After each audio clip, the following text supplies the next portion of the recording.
Capítulo 21. Doutrinação. Após a oração, iniciou-se a doutrinação dos desencarnados. Apagaram as luzes para facilitar a concentração, evitando distrações visuais, proporcionando assim as projeções mentais que iriam agir com mais facilidade no mundo astral. Encarnada, sempre gostei de prestar atenção nas doutrinações aos desencarnados.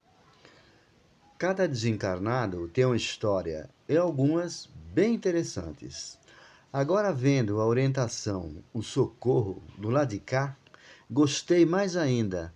É bem mais fascinante. Mas, vendo tantos mutilados, muitos com sinais de tortura, fiquei um pouco apreensiva. Era um grupo que foi libertado pelos trabalhadores do centro do Umbral, onde estavam presos como escravos. Alguns estavam abobalhados. Observei e senti dó. Maurício me disse baixinho: Patrícia, nada é injusto. Colhemos o que plantamos. A reação é de conformidade com a ação. Pelo menos dois destes espíritos devem falar pela incorporação e um pouco de suas vidas. Verá que ignoravam os ensinamentos de Jesus, viveram encarnados com o gozo da matéria e prejudicando o próximo. Dois deles foram feiticeiros ou macumbeiros, fazendo mal a irmãos por dinheiro. Usavam os desencarnados como empregados. Estes o serviam, depois a vez deles de o servirem. Todos vão ser socorridos, curados e levados para uma colônia, um hospital. Muitos dos necessitados seriam incorporados. Entre eles, muitos não sabiam que desencarnaram. Normalmente, comparando os seus estados, o desencarnado com o encarnado, compreendem que o corpo físico morreu. Quando nós desencarnamos, chegamos perto de um encarnado, nota-se logo a diferença, a não ser que estejamos completamente iludidos e não querendo aceitar a realidade, fingimos não perceber. Comparando-me com um encarnado, sinto-me leve, solta. O perispírito é um corpo muito mais delicado e sutil que o material. Maurício, sabendo o que pensava, aproveitou para me esclarecer. Em centro espírita, onde o bem é a meta, a incorporação é feita para ajudar. O desencarnado necessitado de auxílio recebe orientação e cura nestes trabalhos de caridade. A percepção de estar encarnado ou desencarnado é essencialmente mental. Como há medo da morte, do desconhecido, o desencarnado mantém-se iludido que ainda está na carne. Mas há desencarnados que conhecem seu estado e gostam de incorporar. São os que ainda não realizaram-se espiritualmente. O corpo mental encontra o prazer nas necessidades físicas. Eles são os que necessitam de uma orientação séria e honesta. Mas quando não recebem, a maioria não quer perceber ou mudar. Incorporam os médios invigilantes, sem estudo, que não frequentam lugares que seguem a orientação de Kardec, porque incorporados sente florescer instantaneamente todos os desejos mundanos. Em muitos casos, fazem até certos favores a desencarnados. Puxa, não pensei que existiam desencarnados que gostassem de sentir-se no corpo carnal. Os que idolatram a matéria gostam somente do prazer e não da dor que o corpo possa sentir. Gostam de incorporar, mas preste atenção agora nas doutrinações que já começaram. Dois grupos de escravos que tanto me impressionou foram os primeiros a receber ajuda pela incorporação. De fato, falaram um pouco de si, fizeram maldades, tendo a oportunidade, não fizeram o bem nem aos outros, nem a si mesmo.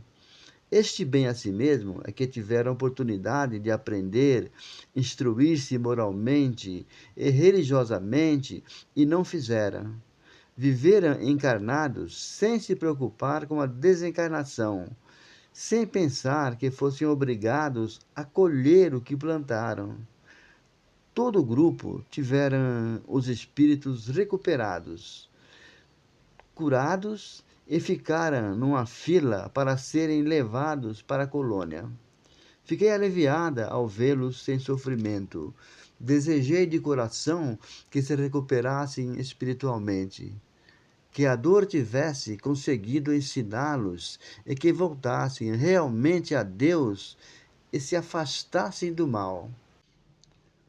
O Senhor que se assustou comigo foi despertado e recebeu, através dos médiuns, as orientações. Preocupado com suas dores, esqueceu que me viu. Numa comparação com o encarnado, entendeu que desencarnara. Foram também socorridos muitos espíritos que estavam com o perispírito lesado. Necessitava se harmonizar. E todas suas doenças só estavam impregnadas no seu perispírito. A impressão é forte.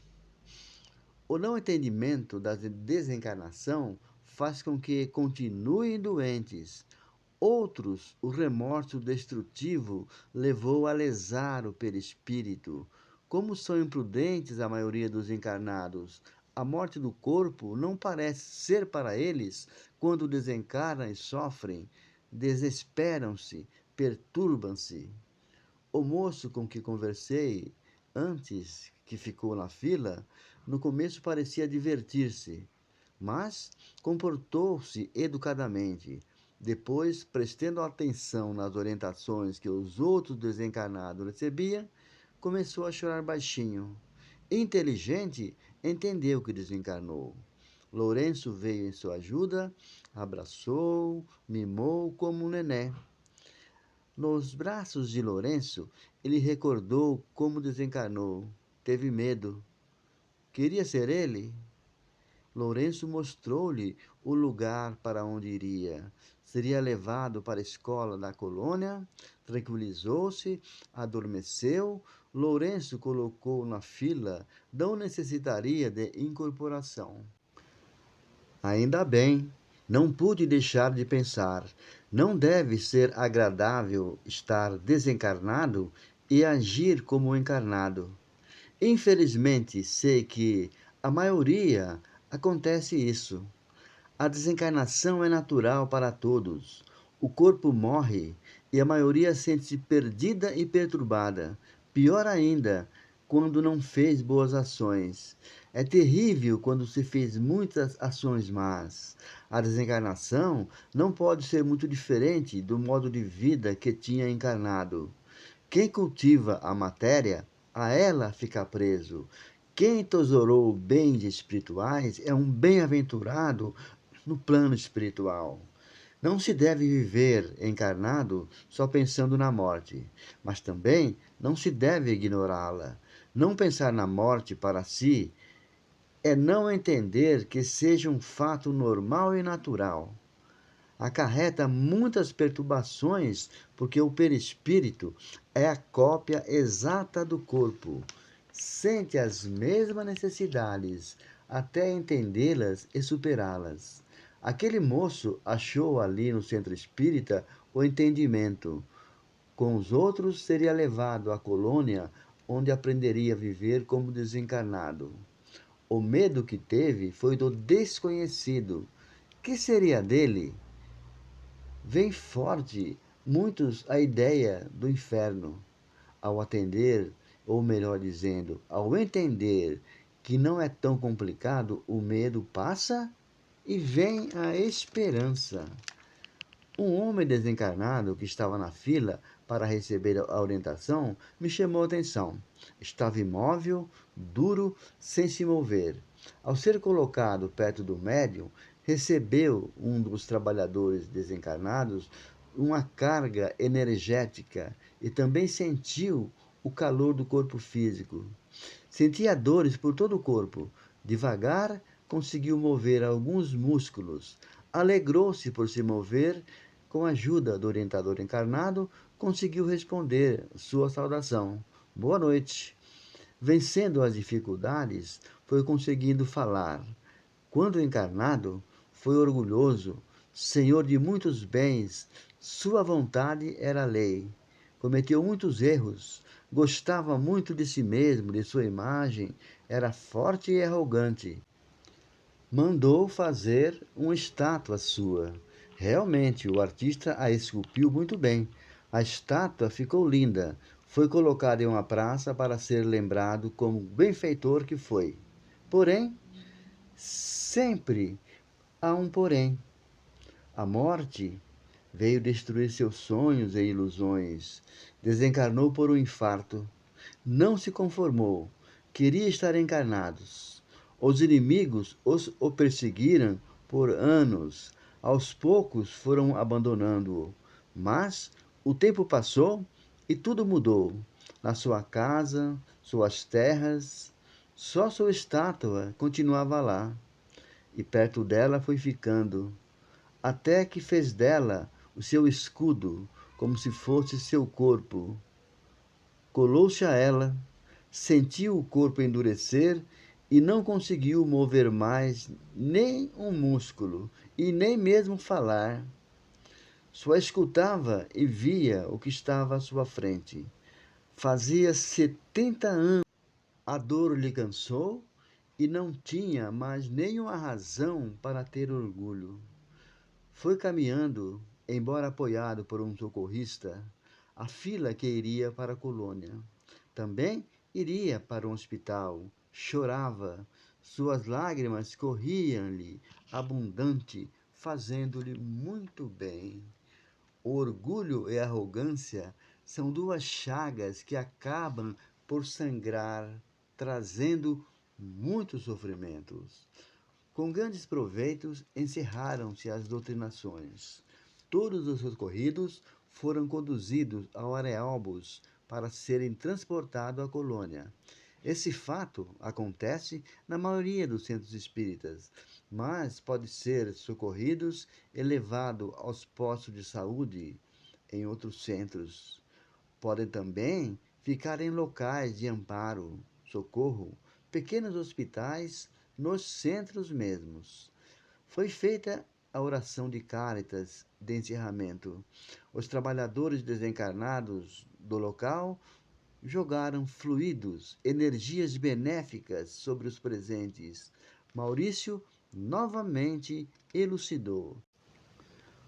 Os encarnados e mesmo grande parte dos desencarnados ainda não vivem a fé, a fidelidade com Deus, porque se tivessem a fé, cada indivíduo seria um polo dinâmico de energias balsamizantes, harmoniosas e curativas.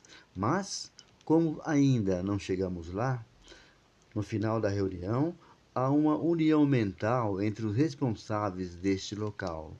Consequentemente, eles projetam energias mentais saturadas de luz, paz e afeto, saturando o ambiente e as pessoas de vitalidade.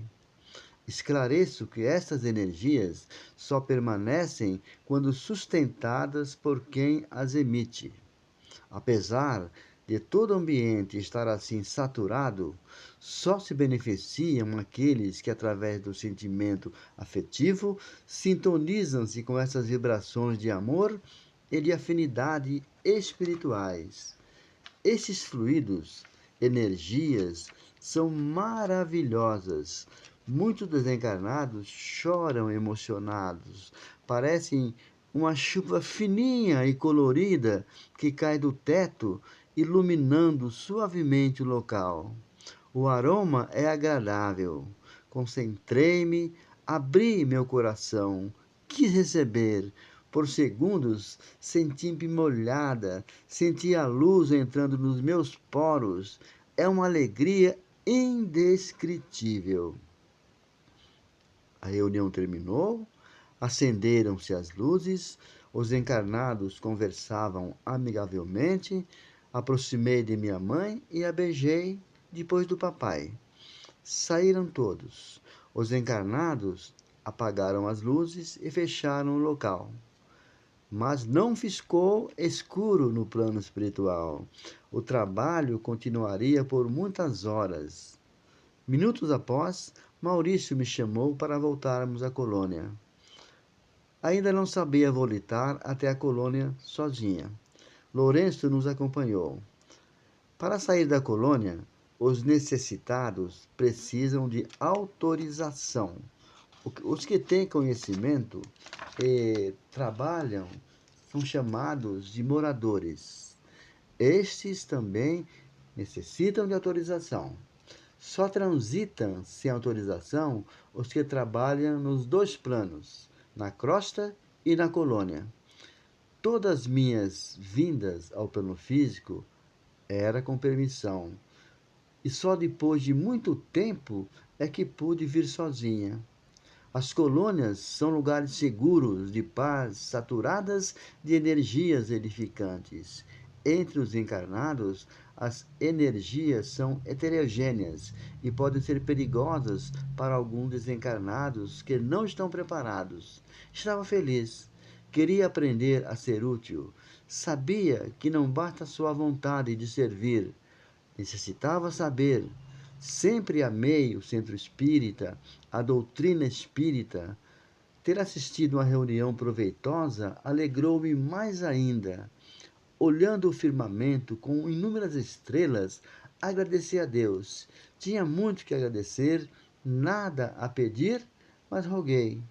Pai, alimenta a minha vontade de aprender e de ser útil. Volitar é tremendamente agradável. Fim deste capítulo. Capítulo 22. Hospital. Visitei o laboratório onde o nosso amigo Antônio trabalha. Ele é um estudioso e pesquisador. O laboratório, assim o chama, é um lugar de estudos grande e muito bonito, onde fazem remédios. São drogas para tratamento a desencarnados e para os encarnados e colocam na água. O laboratório fica na parte dos fundos do Hospital da Colônia São Sebastião. Normalmente, todas as colônias têm uma parte laboratorial. São 6 estudiosos que trabalham lá. Antônio tem o maior carinho e o orgulho desse recanto.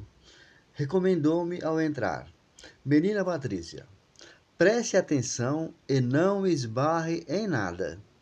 Mostrou-me tudo. Eles pesquisavam novas fórmulas de remédio. No momento que os visitei, estavam empenhados pesquisando um tratamento mais eficaz para desintoxicar desencarnados viciados em tóxicos. Os viciados socorridos ficam na ala perto do laboratório. Antônio e seus colegas trabalham muito, amam o que fazem. E muitos encarnados pensam que os desencarnados não trabalham, nem estudam ou pesquisam. Como Deus é misericordioso, não nos dando a nós desencarnados a ociosidade. Antônio, indaguei, este remédio só serve para os desencarnados se desintoxicar? Estamos pesquisando para este fim. É triste ver irmãos sofrerem, mas nada nos impede de estender também a ajuda a encarnados intoxicados. E aí, como fazem para que os encarnados tenham esse tratamento? Bem, sempre descobrimos um remédio, uma nova fórmula de tratamento. Podemos passá-la a encarnados estudiosos e afins. Também socorristas que trabalham em ajudas a viciados podem administrá-lo a estes. Fiquei fascinada. Um local muito lindo de pesquisa. Conheci também o lar de Antônio, o Antônio Carlos. O seu recanto, como chama, ele gentilmente me levou. Mora em outra colônia tão bonita e agradável como a de São Sebastião. Aliás, todas as colônias são lindas. Ele mora com uma de suas filhas numa casa muito bonita. Receberam-nos festivamente. Papai não para aqui, disse Neuzeli. Diz que mora aqui, mas só vem a passeio. Sorrimos alegres. O recanto do Antônio Carlos é um quarto da casa que tem uma estante abarrotada de livros, uma escrivania, uma cadeira e um pequeno sofá. Aqui escrevo a maioria dos meus romances, explicou. Venho aqui quase só para escrever. Você não escreve também na casa do escritor? Sim, tenho lá também uma sala que eu utilizo. Tenho muitos afazeres, graças a Deus. Antônio Carlos é uma pessoa estimadíssima, alegre, instruído, simples. Foi um passeio agradabilíssimo. Visitei o hospital com Maurício, ele foi trabalhar e me levou. O hospital é sempre hospital. Não é lugar de alegrias, também não é lugar de tristezas, e sim de esperança. É grande, enorme. Os hospitais das colônias são normalmente enormes. As colônias têm vários hospitais repartidos em alguns dos seus ministérios. Nas colônias médias, menores, normalmente há um hospital, mas sempre grande. Os imprudentes são muitos. Nas colônias, seus governantes dão muita atenção ao bem-estar e à saúde espiritual de todos seus abrigados. Governantes? Sim, porque em todos os locais, até no plano espiritual, tem alguém responsável que orienta e administra para o melhor e bem-estar de todos. É sempre bom visitar um hospital, seja no plano material ou espiritual. Passamos a entender o melhor e ver com o devido tamanho os problemas e despertar em nós a necessidade de fazer algo em favor dos que sofrem. Maurício ama o hospital. Os hospitais são o lar dele. O Hospital das Crianças está na parte do educandário. É muito bonito e simples, também é grande. Nele ficam as crianças jovens em recuperação. Normalmente não trazem enraizadas as doenças e os reflexos deles são mais fracos. Logo estão bem. O hospital que eu visitei é para adultos. Conheci partes destinadas aos doentes em estado melhor. Maurício me disse que tinha muito tempo para conhecê-lo todo. O restante ficaria para mais tarde. O hospital é cercado por jardins, canteiros floridos, com bancos confortáveis, onde os internos em recuperação passeiam e conversam. Maurício, você mora aqui? Não. Tenho o meu cantinho na terra, no posto de socorro do Centro Espírita. Trabalho lá e aqui. A frente do hospital é muito bonita, com grandes pilares. É pintado de branco e bege claro. Na entrada está a recepção. Ali é informado todo o andamento do hospital, desde onde se acham os trabalhadores e quem são os internos. O hospital tem muitas dependências, ou parte, ou alas, pavilhões. As partes são chamadas aqui nesta colônia de alas. Digo nesta colônia porque as designações variam de local para local. Alas repartidas são designadas por letras e números A, B, C, 1, 2, 3. À ala direita, nos fundos, estão as moradias de alguns de seus trabalhadores.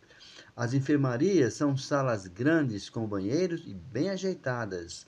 Não são do mesmo tamanho. Umas são maiores, outras menores. Tem as enfermarias masculinas e femininas.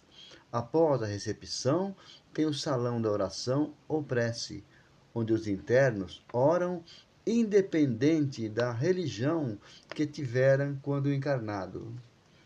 Neste salão, há somente cadeiras confortáveis. Suas paredes são brancas, sem adornos. Na frente, há uma parte mais alta, onde, certas horas do dia, orientadores fazem oração em voz alta. Muitos internos imaginam, nesta parte mais alta, 10 centímetros de altares, imagens, oratórios, etc. E que gostam exatamente o local que costumavam orar. Neste salão, há uma quantidade muito grande de fluidos salutares beneficiando os que oram. Na frente do salão de orações, há uma pequena biblioteca que os internos podem frequentar. Os trabalhadores do hospital oferecem aos internos livros doutrinários, evangelhos para os que querem ler. Infelizmente, são muitos os que estão internos e o tempo de permanência depende deles mesmos. Segui Maurício, que ia explicando o que tinha em cada ala. Entramos numa enfermaria, estavam um zum zum zum, conversavam entre si. Quando entramos, todos se calaram e olharam amorosamente para ele com carinho e atenção. Foi leito a leito, conversava, sorria, animava e esclarecia. Fiquei ao seu lado só observando. Quando saímos da primeira enfermaria, indaguei: por que pararam de conversar com sua chegada? Talvez porque sabem que lhes dou atenção e carinho. Por que você não tenta me ajudar? Vou tentar. Maurício, o hospital recebe muitas visitas? O hospital recebe visitas de grupos de estudos e de pessoas como você, que querem conhecer e aprender. Os internos também são agradecidos pela visita. A maioria dos internos recebe visitas em dias e horários próprios de amigos, de parentes. Essas visitas lhes são muito agradáveis. A enfermaria seguinte que entramos era feminina. Pus-me a ajudar. Ajeitei-as no leito, indaguei como estavam. Só ter alguém para falar suas mágoas e queixas, sente-se melhores. Fui com Maurício em 5 enfermarias. Cansei. Pela primeira vez na colônia, senti-me cansada. Patrícia, agora chega. Maurício me disse. Por hoje me ajudou muito. Orgulho-me de você. Logo estará descansada. Desprendemos muitas energias ao lidar com necessitados. Vá para casa, alimente-se, faça exercícios para recuperar as suas energias. Você não cansa? Não, Patrícia. Tenho muitos anos de prática e muito conhecimento a mais que você. Irá aprender com o tempo. Você, como já disse, me ajudou bastante. Sabia que Maurício estava sendo gentil, mas fiquei contente. Ele acompanhou-me até a saída e voltou. Ainda tinha muito o que fazer no hospital. Sempre que fazia algo útil, ficava alegre. Pensei, se papai souber, ficará contente e mamãe achará o máximo. Voltei devagar, apreciando as ruas e as pessoas que por elas transitavam. É tão bonito, agradável andar pela colônia. Cheguei em casa, já estava descansada e senti-me muito bem. No outro dia, iria a uma reunião da escola onde trabalhava. Esse trabalho me enchia de alegria. Falar com os amigos que trabalhavam me davam segurança e contentamento. Estava curiosa para saber do que se tratava esta reunião. Final do capítulo. Agradeço a todos por terem assistido até o final. Abraços, Deus lhes abençoe.